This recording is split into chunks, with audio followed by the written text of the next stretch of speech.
नमस्कार। आकाशवाणी कटक आंचलिक संवाद पढ़ुछंती नीना साहू। प्रथमे मुख्य संवाद। केन्दुझर रे 987 कोटी ऊर्ध्व टंका व्यय विभिन्न प्रकल्पर उद्घाटन और लोकार्पण कले मुख्यमंत्री। भुवनेश्वर रे आसंताकाली अनुष्ठित हेब मुख्यमंत्री जन अभियोग शुणाणी। गंडामानंक सुरक्षा पई सचेतनता सृष्टि उद्देश्य आज पालित हेउछि विश्व गंडा दिवस। एवं घूर्णिबलय प्रभाव में घड़घड़ी सह वर्षा हेबा नै राज्यर 17टी जिल्ला को सतर्क सूचना। वर्तमान संपूर्ण संवाद। मुख्यमंत्री मोहन चरण माझी आज केन्दुझर जिले में 987 कोटी 35 लाख टंका व्यय मोट 158टी प्रकल्पर उद्घाटन और लोकार्पण करिसेंती। राज्य में तांको नेतृत्व में नुआ सरकार 100 दिन पूर्ण अवसर में मुख्यमंत्री जिले में धरणीधर विश्वविद्यालयर शैक्षिक कोठा साहारापुरठारे ओडिशा आदर्श विद्यालयर छात्रावासर उद्घाटन करिसेंती।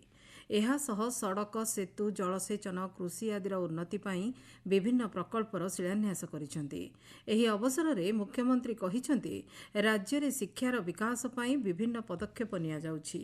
एही क्रम में राज्यर प्रत्येक स्थान में गोदावरीश मिश्र प्राथमिक आदर्श विद्यालय गठन कराजिबो। सेही भली नुआ सरकार गठन हेबा परे विभिन्न गुरुत्वपूर्ण निष्पत्ति नेइछंती। ओडिया अस्मिता पई 200 कोटी टंकार कर्पस पांठी निया जाइछि बोली मुख्यमंत्री कहिसेंती। जे चाषी को तार सर्वनिम्न सहायक मूल्य चाषी को प्रदान करा जिवो। प्रति क्विंटाल पिछा 3100 टंका ओडिशार चाषी को दिया जिवो एवं चाषी तार क्षतिपूरण भरण करिवो। ए कथा में निष्पत्ति नै करी आज चाषी को आज सम्मान दे करी तांको आज तार क्षति पूरण करिया पई आज आमे घोषणा करि सारिछु। सेतिरे बजेट रे मध्य 5000 कोटी टंकार व्यवस्था करा हिछ। ए टंका आसंता खरीफ फसल जेते बेले उत्पादन हबो जेते बेले धान संग्रह करा जिवो सेते बेले तांको डीबीटी आकार रे 48 घंटा भितरे अर्थ प्रदान करा जिवो। मुख्यमंत्री मोहन चरण माझी आज अपराह्न मयूरभंज गस्त करिवार कार्यक्रम रही। से बारिपदार स्थानीय छौपड़ियाठारे अनुष्ठित हेबाकु थिबा समावेश रे जोगदे राज्य में नुआ सरकार 100 दिनर विकास विषय लोकमानंक सह भाव विनिमय करिवे। मुख्यमंत्री मोहन चरण माझी आसंताकाली भुवनेश्वर यूनिट 5 स्थित सरकारी बासभवन में जनसाधारण विभिन्न अभियोगर शुणाणी करेंगे। एने भुवनेश्वर वाटको कार्यालय सम्मेलन कक्ष में अभियोग विभाग अधिकारी एक समन्वय बैठक अनुष्ठित होईछि। बैठक में श्रृंखलित भाव जनशुणाणी नहीं आलोचना होइतिला। सूचना अनुसार एथिपाई ऑनलाइन माध्यम आगुआ पंजीकरण व्यवस्था करा जाइछि। आसंताकाली मुख्यमंत्री सर्वाधिक 1000 जनकर अभियोगर शुणाणी करिवे बोली जଣା पड़िछि। भुवनेश्वर अखिल भारतीय आयुर्विज्ञान संस्थान एम्स द्वादश वार्षिक उत्सव आज पालित हेउछि। एही अवसर में जोगदे उपमुख्यमंत्री कनकवर्धन सिंहदेव कहिसेंती एम्स को आहुरी अधिक गतिशील एवं क्रियाशील करने निमंते सरकार समस्त सहायता जोगाई देबाकू प्रतिश्रुतिबद्ध। राज्य तथा राज्य बाहर दैनिक चिकित्सा पई आसुथिबा हजार हजार रोगी संख्या ही एही अनुष्ठानर सफलता को प्रतिपादन करुछि बोली उपमुख्यमंत्री कहिसेंती। स्वास्थ्य सेवारे नवसृजन आनिबा सहित चिकित्सा विज्ञान सहित प्रजुक्ति विद्यार अंतर्भुक्तिकरण पई एम्स सर्वदा प्रयासरत बोली एम्स कार्यनिर्वाही निर्देशक डॉक्टर आशुतोष विश्वास एही अवसर में कहिसेंती। सूचनायोग्य एम्स रे गत वर्षक मध्य 10 लाख अधिक रोगी चिकित्सित होइछन्ति। ओडिशा को विकसित राज्य में परिणत करने को हेले महिला मानक नेतृत्व नेबार आवश्यकता रही बोली उपमुख्यमंत्री प्रभाती परिड़ा कहिसेंती। जगतसिंहपुर जिलार नवकृष्ण चौधरी स्टाडियम रे विकास मेला को उद्घाटन करने अवसर में से कहिसेंती जिले में 1,01,113 जनक आकाउंट को सुभद्रा योजनार प्रथम किस्ती पठा जाइछि। घरे घरे सुभद्रा योजना को पहुंचाइबा सह महिला मानक आत्मनिर्भर कराइबार लक्ष्य रखा जाइछि। श्रीमती परिड़ा कहिसेंती आगामी दिन में कौन स्वयं सहायक गोष्ठी बंद हेब नाही। भविष्य में अधिक लक्षपति दीदी सृष्टि कराजिबो। जगतसिंहपुर जिलार शिक्षा स्वास्थ्य और पर्यटन भित्तिभूमि को विकसित कराजिबो बोली उपमुख्यमंत्री कहिसेंती। भुवनेश्वर लोकसेवा भवन में आसंता 27 तारिख में जिलापाल मानक सम्मेलन अनुष्ठित हेब। राज्य में नुआ सरकार आसिबा परे प्रथम थर पई एही सम्मेलन हेबाकु जाउछि। एथिरे 30टी जिल्लार जिलापाल समस्त विभागर प्रमुख शासन सचिव एवं कमिशनर तथा शासन सचिव माने उपस्थित रहिबे। एथिसहित विभागर स्वतंत्र शासन सचिव अतिरिक्त शासन सचिव और निर्देशक माने मध्य सामिल हेबाकु कुहाଯାଇଛି। एथिरे मुख्यमंत्री एवं 2 जण उपमुख्यमंत्री जोगदेबे बोली सूचना मिलिछि। आपण माने आंचलिक संवाद शुणुछंती आकाशवाणीर कटक केन्द्ररू। गंडामानंक सुरक्षा को नहीं सचेतनता सृष्टि उद्देश्य आज विश्व गंडा दिवस पालित होउछि। एही उपलक्षे प्रधानमंत्री नरेंद्र मोदी गंडामानंक सुरक्षा संपर्क में भारतर प्रतिबद्धता को दोहराइछंती। एक सामाजिक गणमाध्यम रे पोस्ट जरिया श्री मोदी दीर्घ वर्ष हेला गंडा संरक्षण और रक्षणाबेक्षण रे नियुक्त समस्त कर्मचारी मानंकु अभिनंदन जणाइछंती। भारत हेउछि एक सिंघिया गंडार आवास स्थल अत्यंत गर्वर विषय बोली से कहिछंती।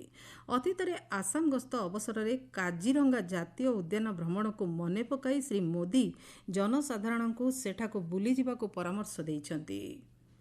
भारतीय प्रत्नतात्विक सर्वेक्षण संस्था एएसआई पक्षरु आज द्वितीय दिन में पुरी श्रीमंदिर रत्न भंडारर वैषयिक सर्वेक्षण कार्य आरंभ होइछि। गतकाली प्रथम दिनर सर्वेक्षण कार्य शेष हेबा परे श्रीमंदिर मुख्य प्रशासक अरविंद पाढ़ी कहिसेंति वैषयिक सर्वेक्षण कार्य असंपूर्ण रहिछि। आज पुणी कार्य जारी रहिबो। राज्य सरकारक द्वारा प्रणीत मार्गदर्शिका अनुसार सर्वेक्षण कार्य हेउछि। एथिपाई श्रीमंदिर नीतिकांति स्वाभाविक भावे चलिथिबा बेले सर्वेक्षण समय श्रीजीउଙ୍କ सर्वसाधारण दर्शन बंद रहिछि।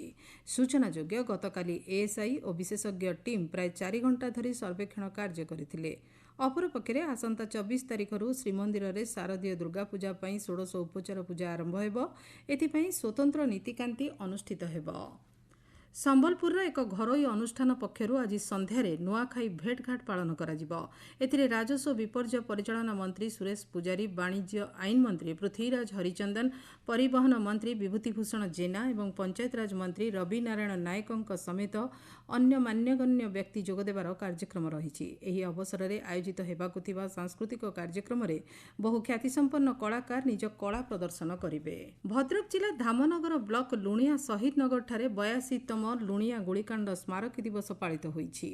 एथिरे उच्च शिक्षा मंत्री सूर्यवंशी सूरज जोगदेई शहीद पीठरे पुष्पमाल्य अर्पण करथिले। एहा सह पीठर उन्नतीकरण प्रकल्पर शिलान्यास करथिले। मालकानगिरी जिला डीएनके खेल पड़ियाठारे नुआ सरकारक 100 दिन पूर्ति उपलक्षे आयोजित जिला स्तरीय विकास मेला को आज सामाजिक कल्याण और सशक्तिकरण मंत्री नित्यानंद गंड उद्घाटन करिसेंति। एही अवसर में से कहिसेंति राज्य सरकार लोकों कल्याण पई विभिन्न योजना कार्यकारी करिसेंति।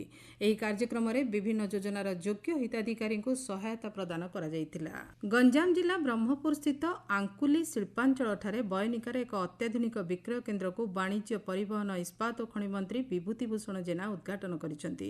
बुणाकार मानक द्वारा उत्पादित हस्ततंत वस्त्र एठारे उपलब्ध हेउछि। उभय राज्य और केन्द्र सरकारक सहायतारे बयनिका आसंता 5 वर्ष मध्य 500 कोटी टंकार कारोबार करने लक्ष्य रखिछि बोली बयनिका सभापति प्रकाश चंद्र मेहर एही कार्यक्रम में मत प्रकाश करथिले। ढेंकानाल जिला जनशिक्षण संस्थान पक्षरु आज 72 जन कारीगरों को विश्वकर्मा योजना रे तालीम प्रमाणपत्र प्रदान करा जायछि। एहा सह राष्ट्रायत्त बैंक पक्षरु 3 जन को ऋण प्रदान करा जायतिला। एही कार्यक्रम में स्वावलंबी करिबा पई अन्य मानकु खूब शीघ्र ऋण दिया जिवो बोली बैंक अधिकारी माने बुझाइथिले। नुआपड़ा जिला खड़ियाल केन्द्रीय विद्यालय ठारे स्वच्छता ही सेवा पक्ष पालित हो जाइछि। एही उपलक्षे एक सफेई कार्यक्रम अनुष्ठित होइछि। कार्यक्रम में छात्र छात्री और विद्यालयर कर्मचारी माने निज आखपाखर वातावरण स्वच्छ रखा संकल्प नेइथिले। बलांगीर म्युनिसिपालिटी और सीआरपीएफ मिलित आनुकूल्य बस टर्मिनाल ठारे एक सफेई कार्यक्रम अनुष्ठित होइछि। सीआरपीएफ कमांडेंट और महानगर निगमर बहु अधिकारी एथिरे जोगदे टर्मिनाल परिसर को सफा करथिले। स्वच्छता ही सेवा कार्यक्रम में महानगर निगम पौराध्यक्ष कहिसेंति एही सफेई सचेतनता कार्यक्रम आसंता अक्टोबर 2 तारिख पर्यंत जिलार विभिन्न सहर में चलिबो। पाणीपाग पश्चिम केन्द्रीय बंगोपसागर में घूर्णिबलय सृष्टि होइछि। यह पश्चिम उत्तर पश्चिम दिगरे गति करुछि। घूर्णिबलय अधिक घनीभूत होई आसंता 24 घंटा मध्य लघुचाप परिणत होबार संभावना रही। भुवनेश्वर आंचलिक पाणीपाग विज्ञान केन्द्रर सूचना अनुसार यार प्रभाव में राज्य में वर्षार परिमाण वृद्धि पाइब। आसंता 24 घंटा मध्य घड़घड़ी सह वर्षा हेबा नै 17टी जिला को सतर्क सूचना जारी करा जायछि। संवाद शेष हेबा पूर्व मुख्य संवाद पुणी थरे। केन्दुझर में 987 कोटी ऊर्ध्व टंका व्यय विभिन्न प्रकल्पर उद्घाटन और लोकार्पण कले मुख्यमंत्री। भुवनेश्वर आसंताकाली अनुष्ठित हेब मुख्यमंत्री जन अभियोग शुणाणी गंडामानक सुरक्षा पई सचेतनता सृष्टि उद्देश्य आज पालित हेउछि विश्व गंडा दिवस एवं घूर्णिबलय प्रभाव में घड़घड़ी सह वर्षा हेबा नै राज्यर 17टी जिला को सतर्क सूचना। आंचलिक संवाद वर्तमान पई एतिकी। परवर्ती आंचलिक संवाद सुनि परिबे संध्या 6:45 रे। नमस्कार।